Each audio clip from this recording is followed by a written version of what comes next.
Are we recording? Okay, we're live, and it's the Howard and John show.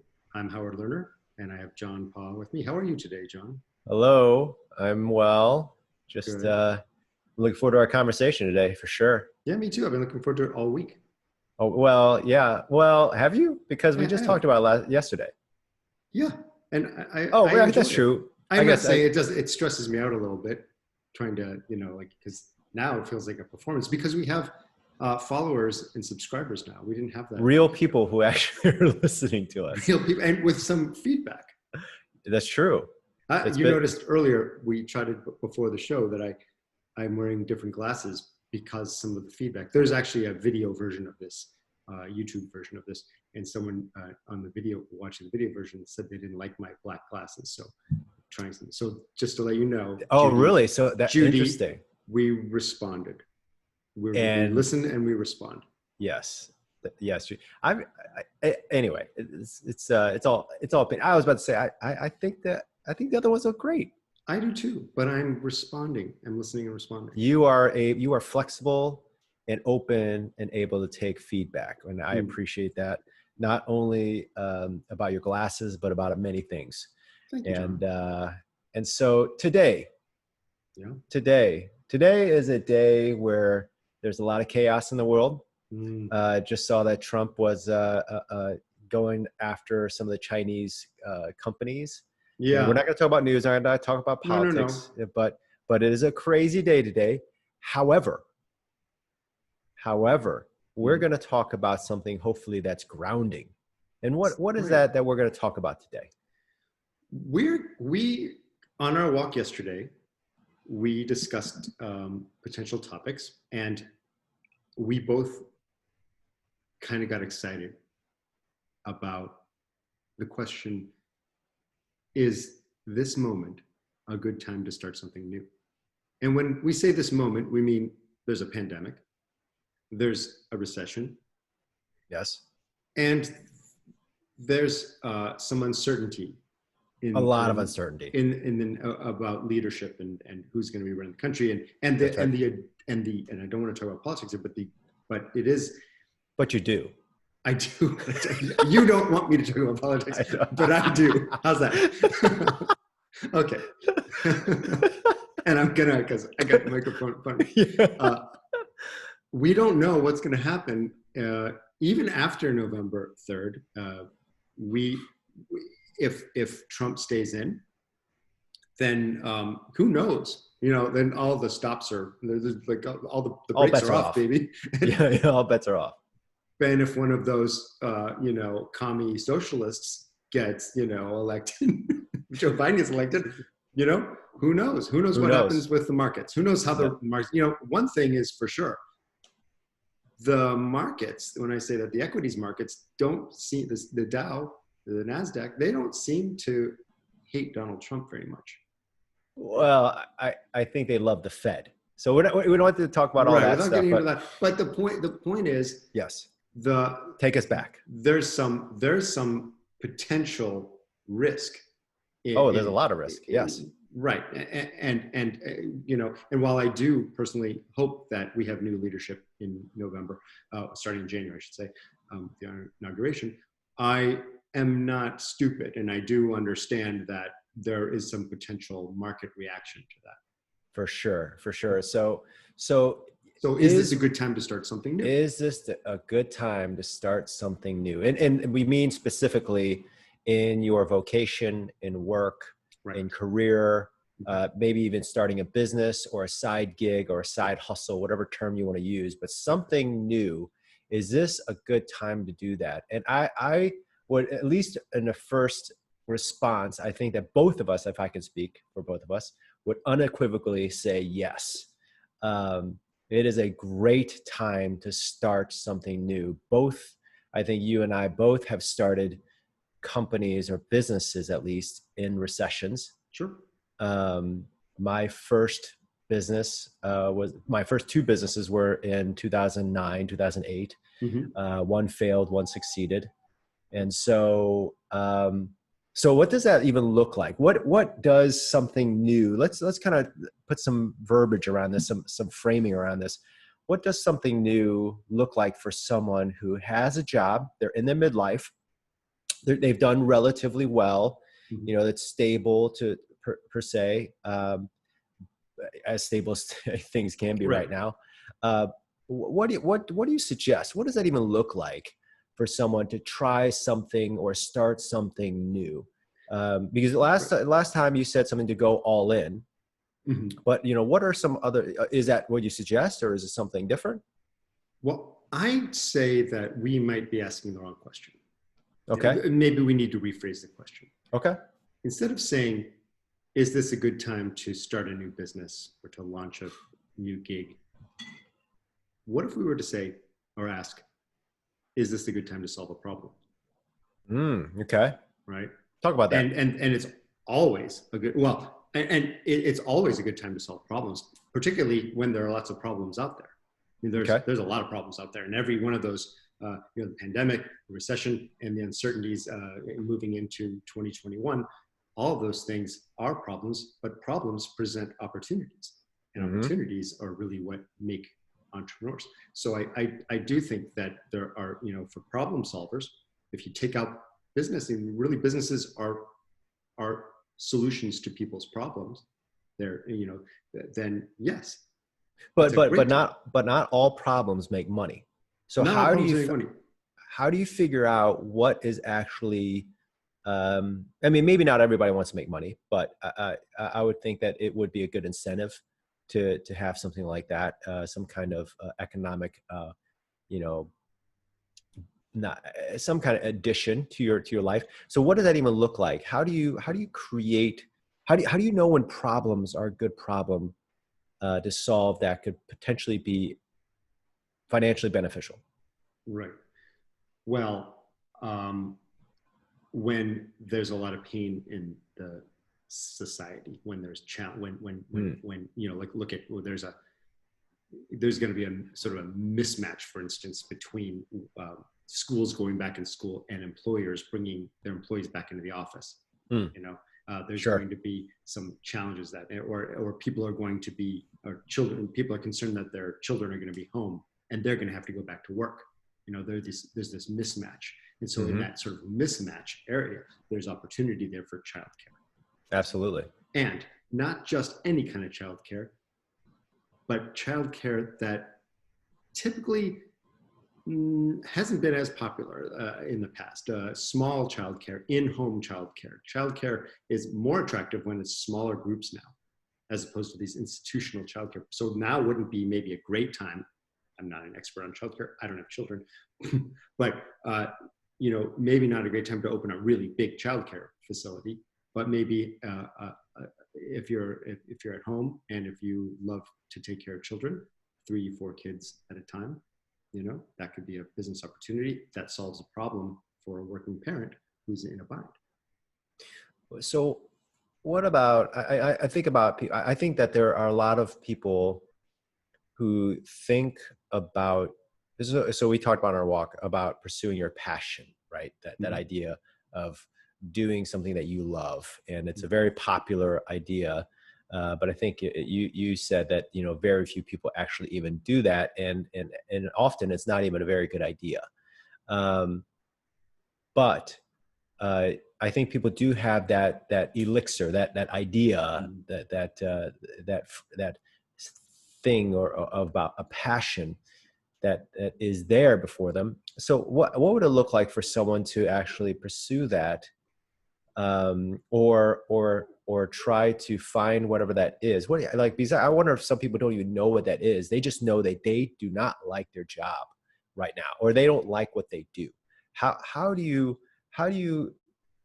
pursue something else, and still stay in your job, not assume too much risk, but try to find this problem to solve, or a passion to pursue, or whatever it is, an idea to work on? How would you go about it? Well, I think you have to be brutally honest with yourself when you're considering a new business, a new opportunity, particularly one that disrupts your your current line, like, your job. If you rely on your job to feed your family, take care of your mortgage, you have to be careful about giving that up, moving that step. And by the way, I want to correct you. I believe that it's a great idea to start something new if you have a job, even if you like your job. If you want to start something new, it's a good idea to do that. It's the way you do that when we talk about that continuum, and how do you really want to go in and give the middle finger to your boss and say I'm done, and then sit down and go home and come up with an idea? No, that's an extreme. You need to have some plan. You need to have a plan, and your passion is not a plan. So then how do you create a passion? How do you create that plan? So if you're staying, let's just say you need your income. You can't just all of a sudden, let's say I'm going to take a 3-month even break. Mm-hmm. How do you pursue that? How do you pursue that idea or plan, or what does that plan even look like? How do you create a plan for someone who needs their income and doesn't want to risk losing their job? Mm-hmm. What does that look like? Yeah. Well, reasonable risk means you can sort of mitigate that risk with preparation. And so planning for the plan.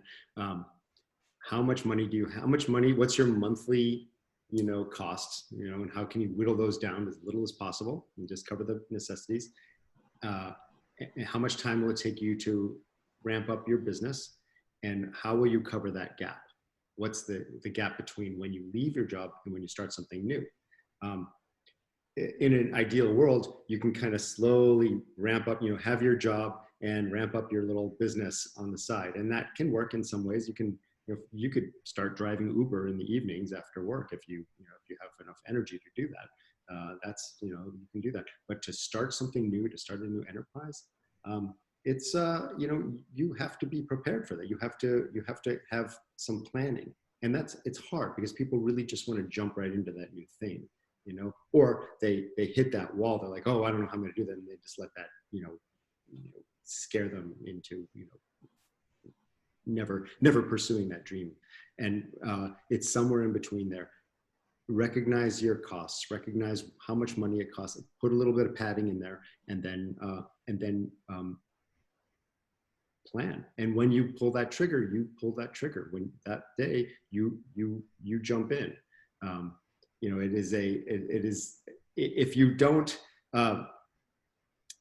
If you don't plan, then you'll never do it. Or if you do it and you haven't planned, then you will certainly fail. So when we started Caldies, when Suzanne and I started Caldies in 1994, we were journalists. We didn't have a whole lot of, neither of us had children. We didn't even have a mortgage. We both had apartments. Our costs were very low, but still we'd started these careers. We're invested in these careers. And we started talking about Caldies in about December of 93, early December of 93. We started talking about opening a coffee business. And the planning took us from December of 93 to opening the doors of that business in early October 1994. So, oh wow, that's a long horizon. Is it? I was thinking that it was a short horizon. December to October? Yeah, to start a business. From basically nothing to starting? Yeah. That's a fair amount of time. So we had to commit to it. We had to learn about the business. We had to get a space, a lease. Yeah. And outfit the space, learn how to make coffee. Yeah. That helps. There are a lot of things to do and do some marketing, all those things we kind of touched on in past previous episodes. But that was, we had to be a little prepared for that. And we sold things that we didn't need. We sold one of our cars. We sold, a computer, a lot of things. So I think that one topic we could totally dive into is what does it mean to actually cut costs? I'm not going to go there right now, right? But I think that cinching of the belt is one of the hardest things for people to do, especially in midlife. I think that because we're used to creaturely comforts, we have our habits and routines.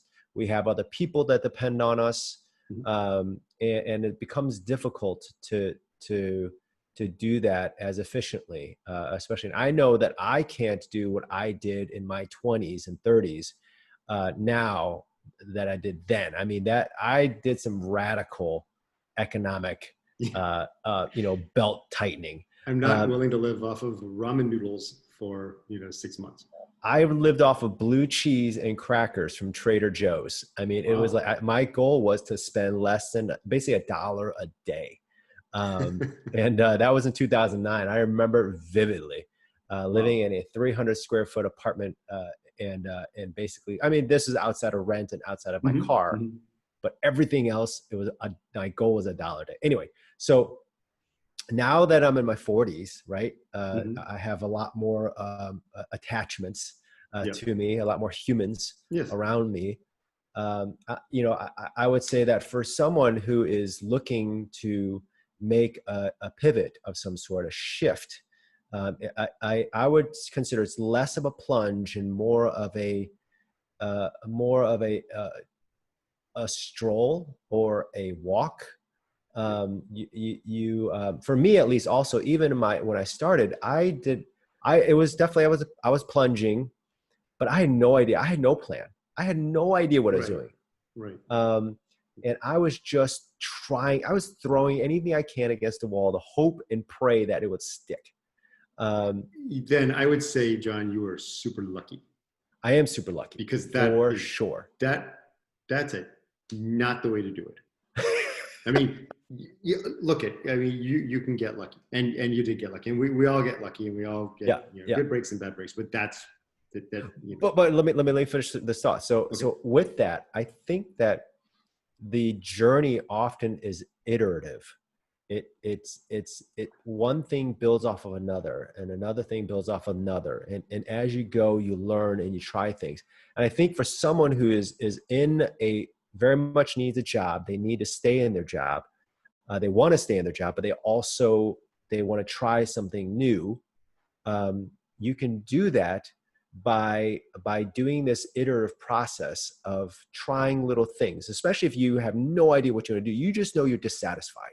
You have this sense of, I know there's something better or more. I have this scratch and I can't itch it. You mean I would say like becoming an intern? I would not say becoming. I personally would not say becoming an intern. You obviously, there are complexities having a non-compete or anything like that with your business.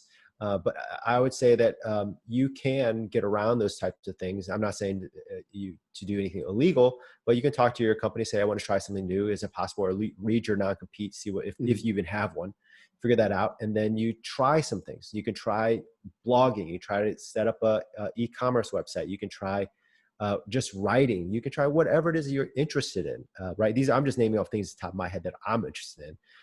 But you could be taking kind of an inventory of what it is that you love to do. What element of this sort of business idea, early business idea you have really sparks your interest? Exactly. What element of that? And so if it's I want to be a web developer, great. Is that what part of that is super interesting? Is it the content creation? Is it the graphic design? Is it the coding? Is it the SEO? What are those things? And like you're saying, indulge that interest for a while? I would say, try that, figure out whatever that interest is, and then figure out ways to position it that could serve other people, that would solve a certain problem, as we were saying, solve a certain problem within that industry. For example, I mean, our cookie business is a perfect. Rachel loves to bake. Right. Yes, you've launched a business during this pandemic. You're part of that group. Yes. So she loves bake. Bakeries are not necessarily great to go into. And so we started basically selling our goods on a website. And so that's a very simple, easy solution to solving a problem for people, because right now, who doesn't want a freaking cookie? You want to put something in your mouth that says, I love this and I feel good. I feel better than I did. Outstanding cookies. Thank you very much. And the Clean Cookie Company in the show notes. yes, it's so I think that that is just a very simple example of what anybody can do. It doesn't have to be cookies. It could be something else. It could be, well, there's a whole website, Etsy, right? You So can you're create talking, something. right. So are you talking about baby steps? I'm definitely talking about baby steps, but I'm also talking about testing things, trying things. I think that idea of, especially when you start with nothing, you have no idea. And I think that a lot of people have this. Now is going into the mindset aspect of it. We cage ourselves saying we can't do this because we've never done it. And I think that that idea that I've never done it before, therefore I cannot do it, is a completely bunk idea. I think we've got to get over the thought that just because you've never done something, that means you can't, especially in midlife. You can do that. You can create something. You can get a side gig. You don't have to be a 20-year-old. You can be a 50-year-old and have a side gig. And that could actually grow into your whole business. That could grow into something that is significant. Yes. And it might take years, but it might be a bit of a hustle. But imagine, and this is what we talked about yesterday, imagine yourself free to do what you enjoy, and you actually get to make a living, and not just a living. Maybe you actually even do a little better than that. Right. Imagine yourself being able to buy things not off of your paycheck, but by the sheer practice of creating value in the world. People pay you, and then you are creating this value and wealth for yourself. Yeah. Now, it truly is like dancing around with unicorns and pixies, magic, and as you know too, Howard.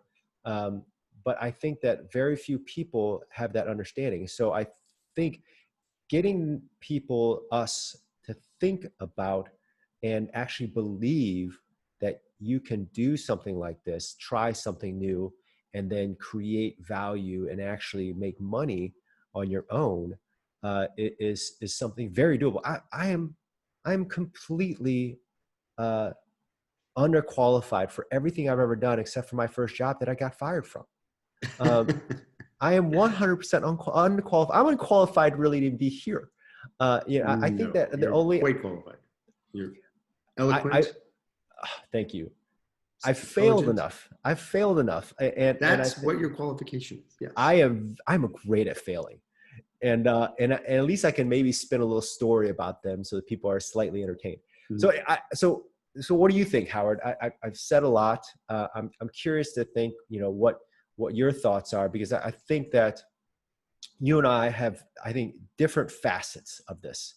And well, I think the original question was, is now a good time, now given the sort of the three horsemen coming, the pandemic, the economy, and the election, that is now a good time.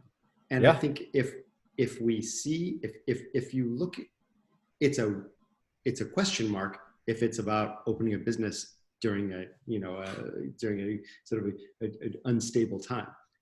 But if you look at it like businesses are solutions to people's problems, then times of problems create times of opportunity.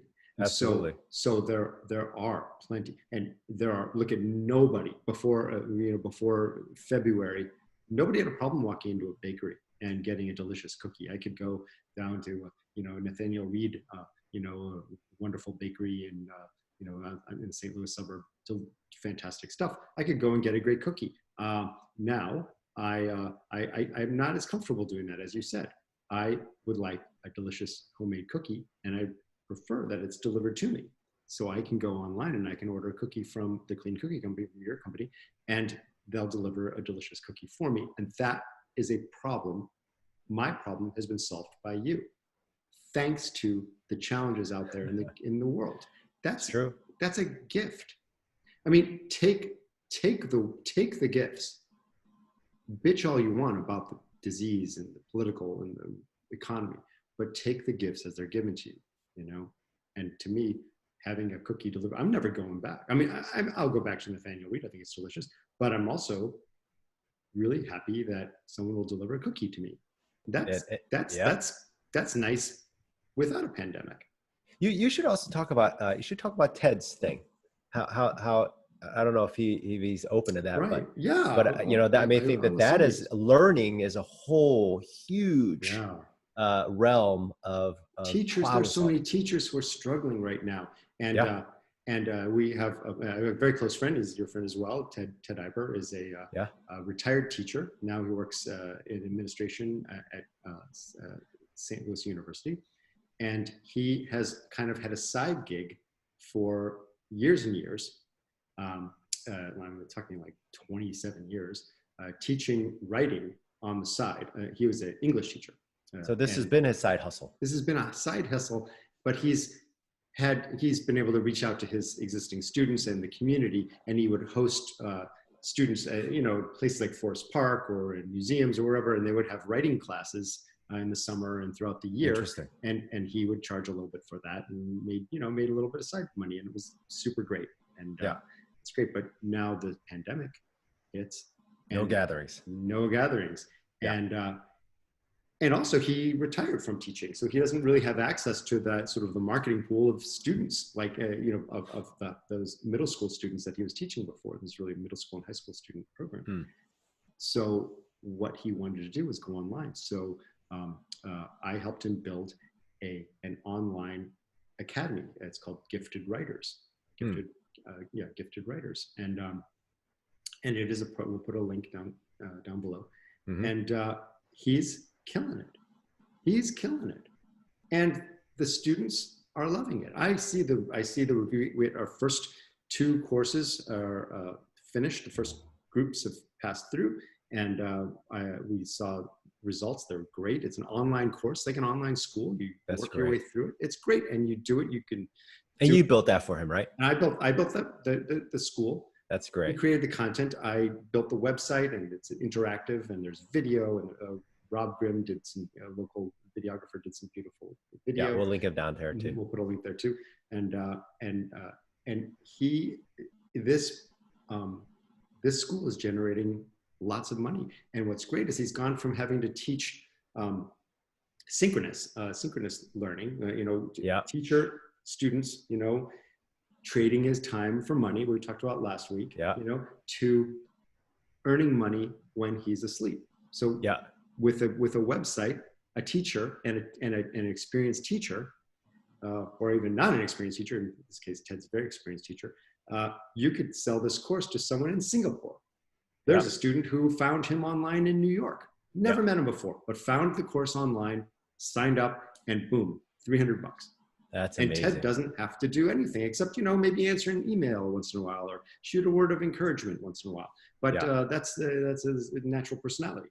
And so this pandemic not only created an opportunity for him, it created a problem for his students and their parents.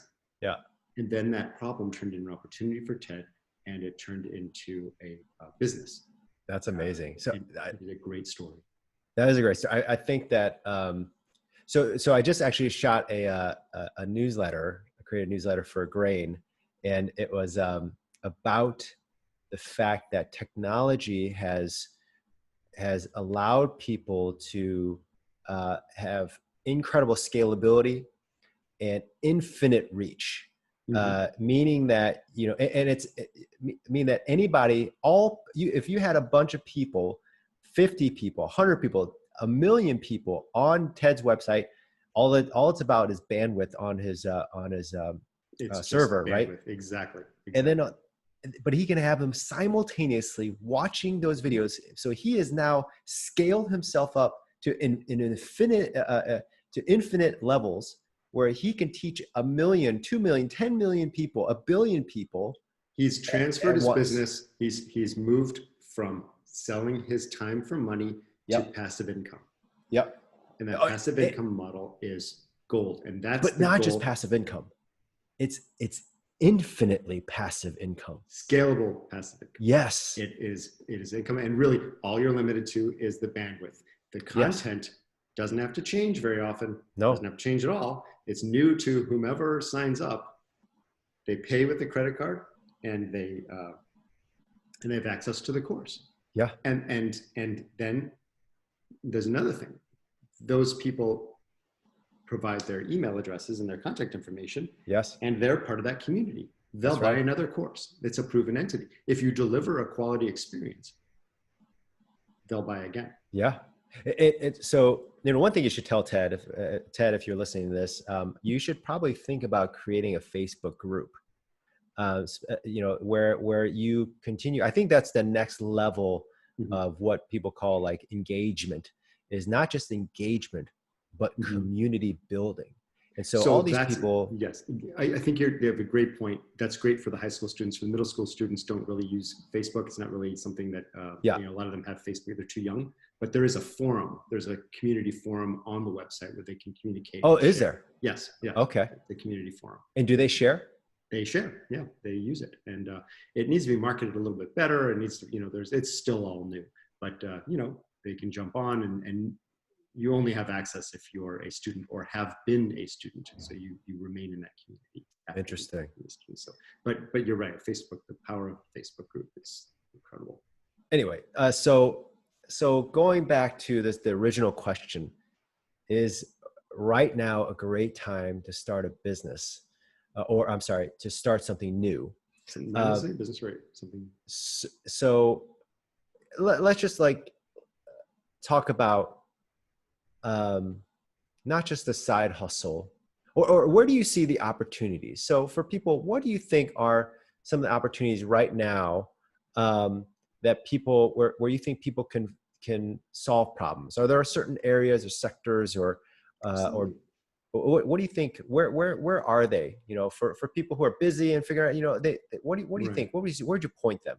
Yeah. Well, I mentioned earlier childcare, because childcare, there's definitely a gap there.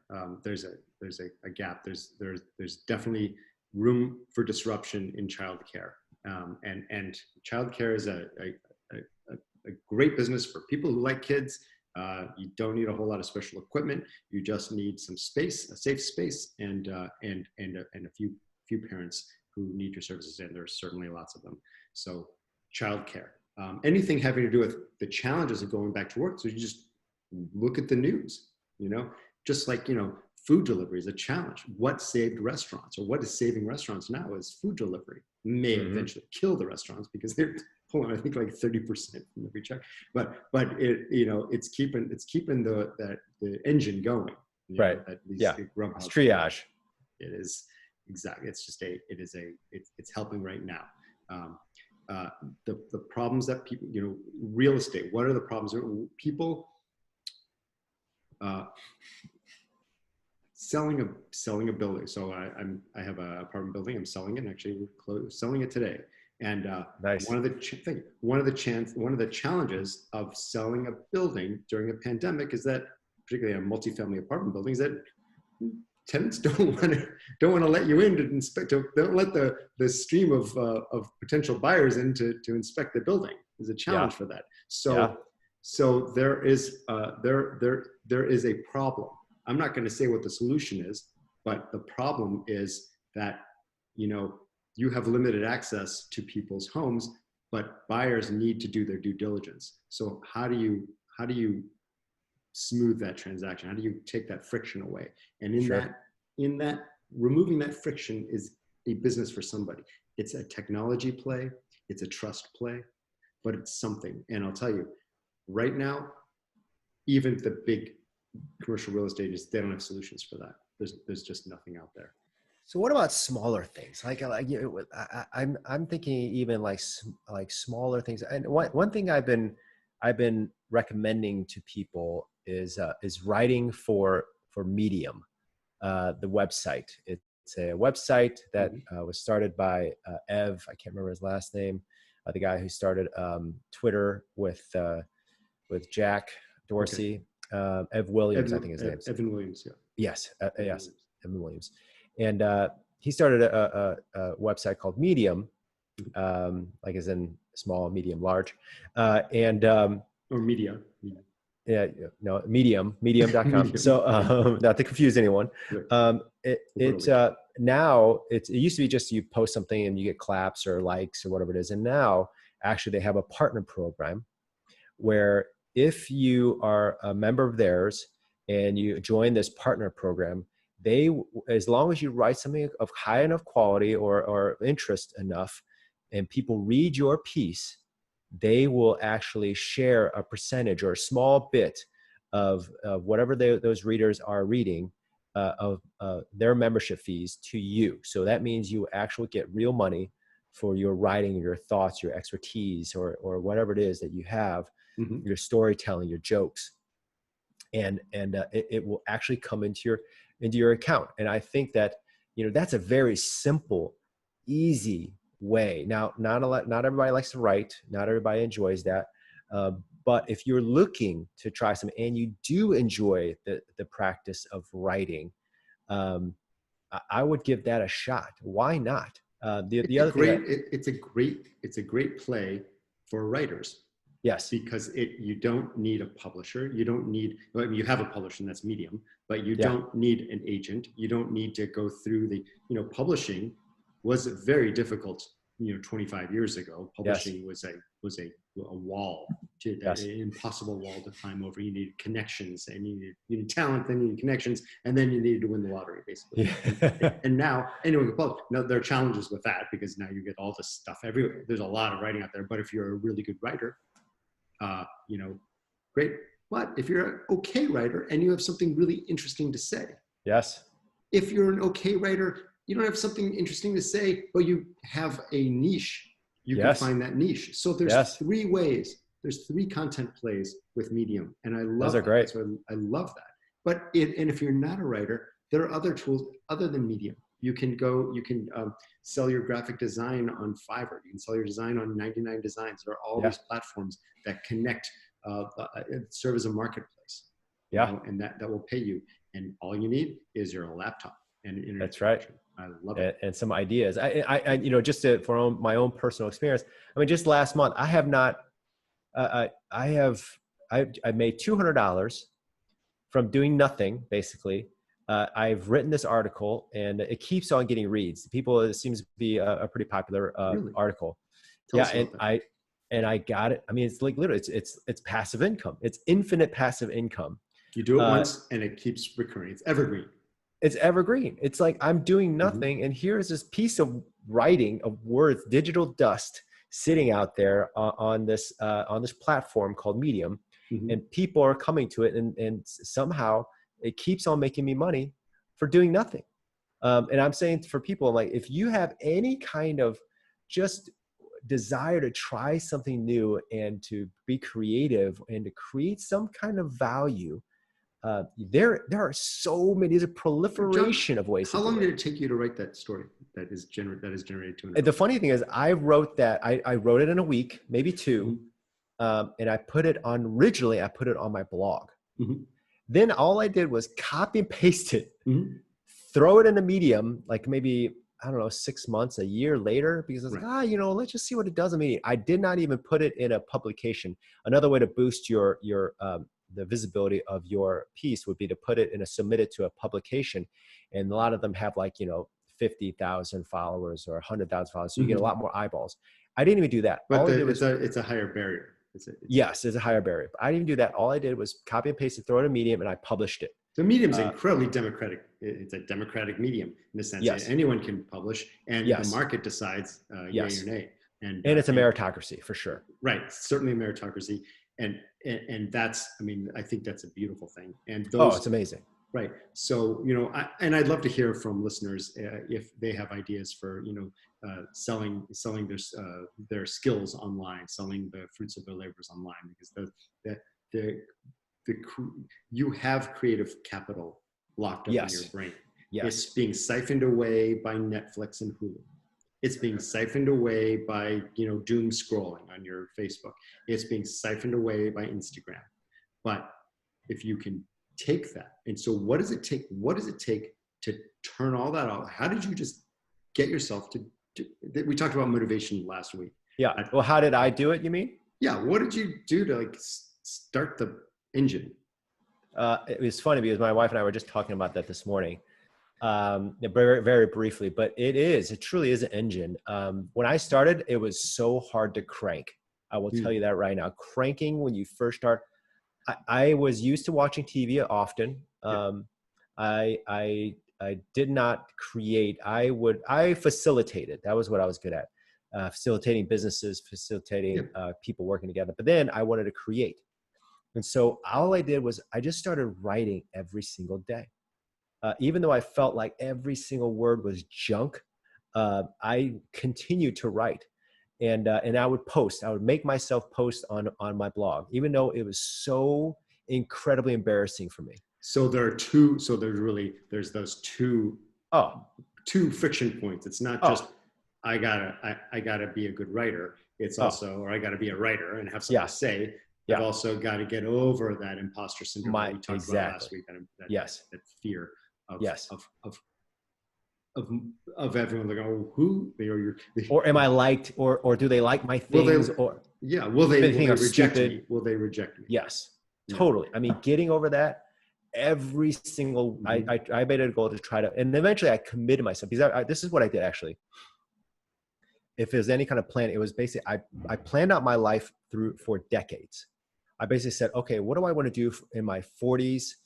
What do I do in my 50s? What do I do in my 60s? What do I do in my 70s? Where do I want to be in those decades? Mm-hmm. And in the decade of my 40s to 50s, I said, I want to create, and I'm going to create every single week.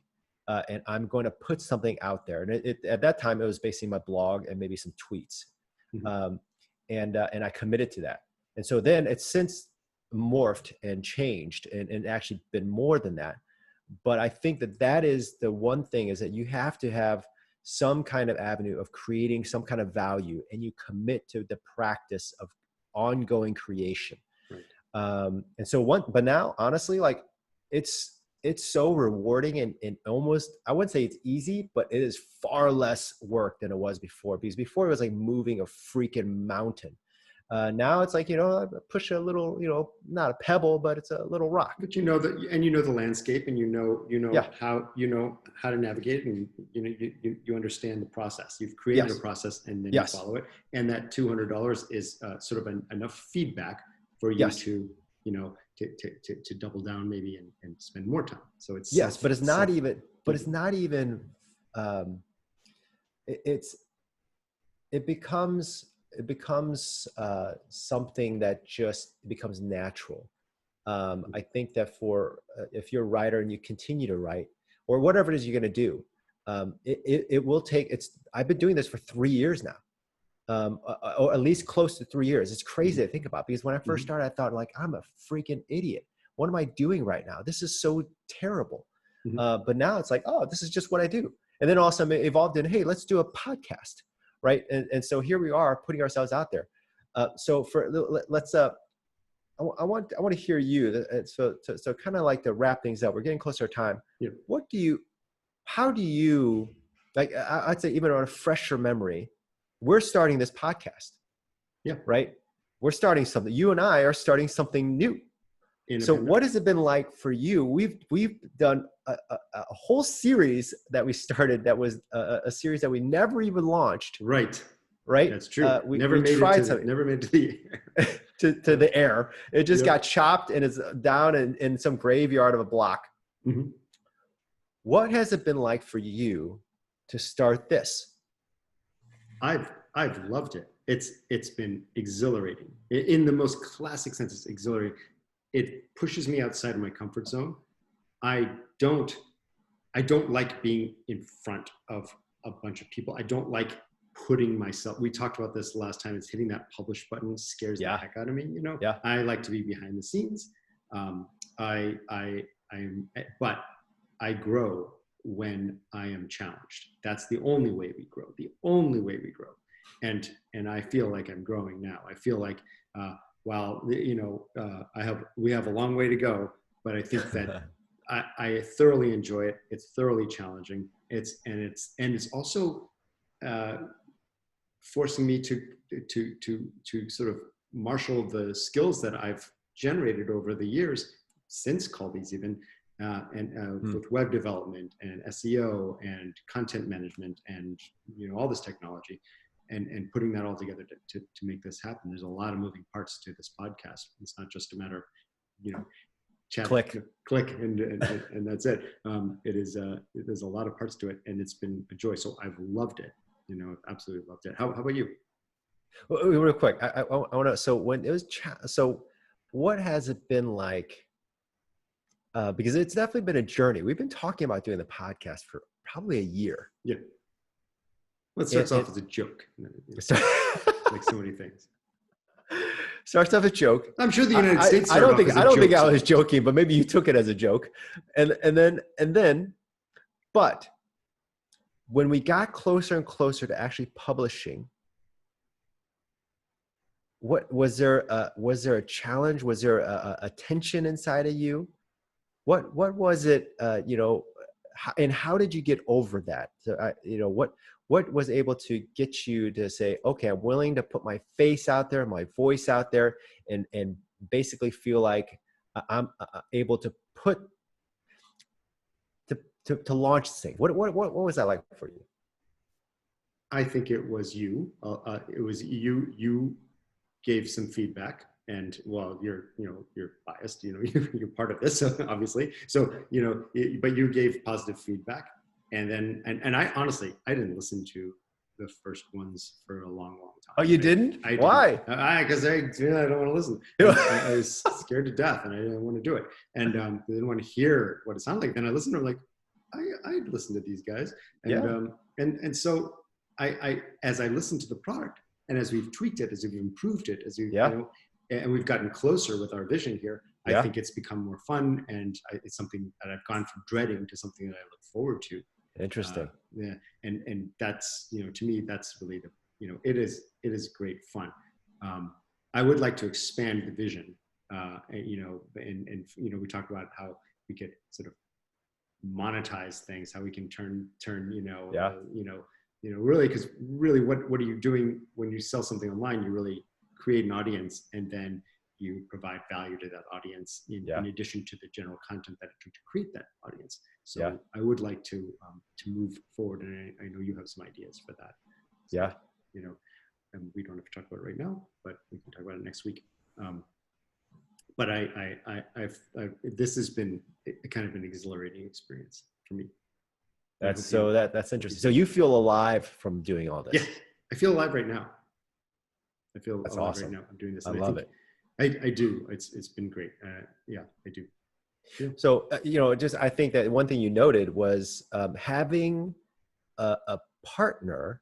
So one thing that you could be thinking about, you the audience, is finding like-minded people, or maybe even like slightly dissonant people, because Howard and I are definitely not the same, but we came together on a similar vision, and so finding some kind of partnership where you can create something together, because I think it's true, like having that feedback loop where people are able to reinforce an idea is really helpful. It gets you off the ledge. It sounds like that's what really helped you too.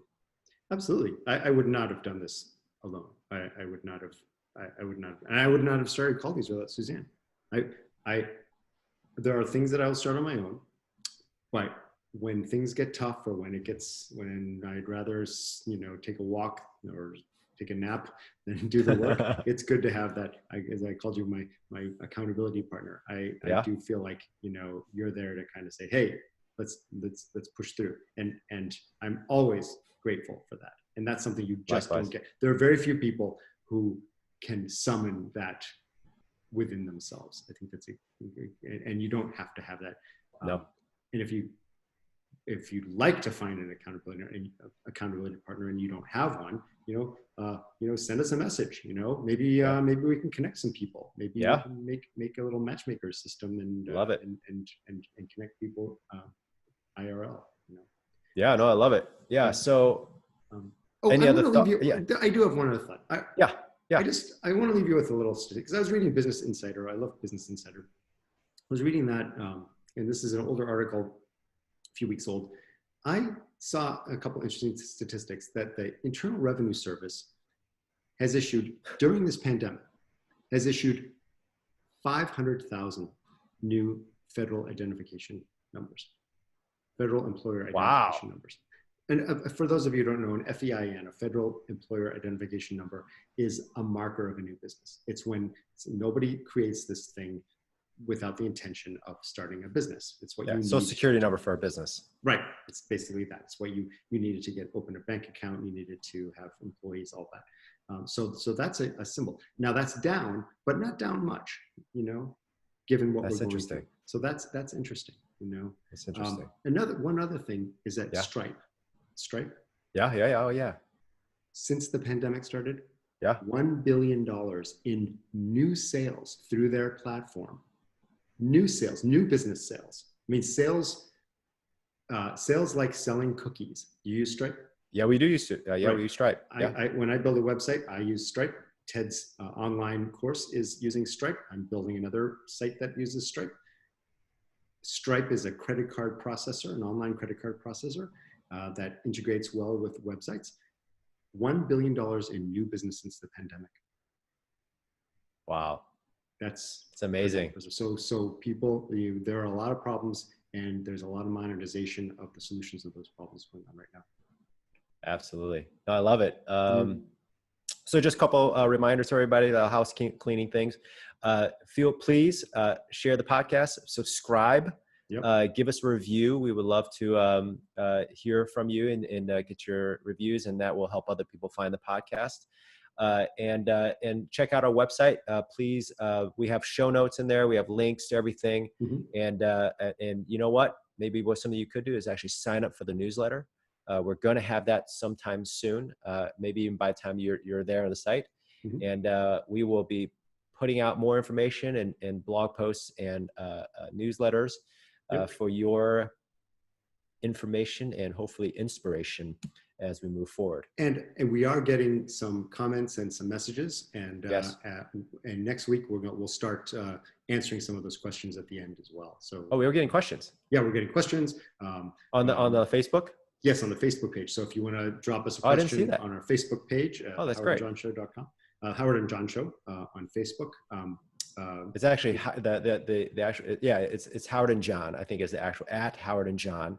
We'll put it in the show notes because I can never. It'll be in the show notes. So we'll put the Facebook site. Yeah. But people are asking things like, how can you sponsor us? Can you and we'll talk about all those things. If you have a product or something like that, it's complicated, but we can answer some of those questions. Do you like my glasses? I will change them, and if you don't like these, I'll try a different pair. Do you like my facial hair? I do. I think it looks great. My wife hates it. Absolutely hates it. Yeah. Anyway. So thank you everybody for listening. Howard, great to talk to you as usual. Good talking to you, John. We will see you next time. Bye-bye.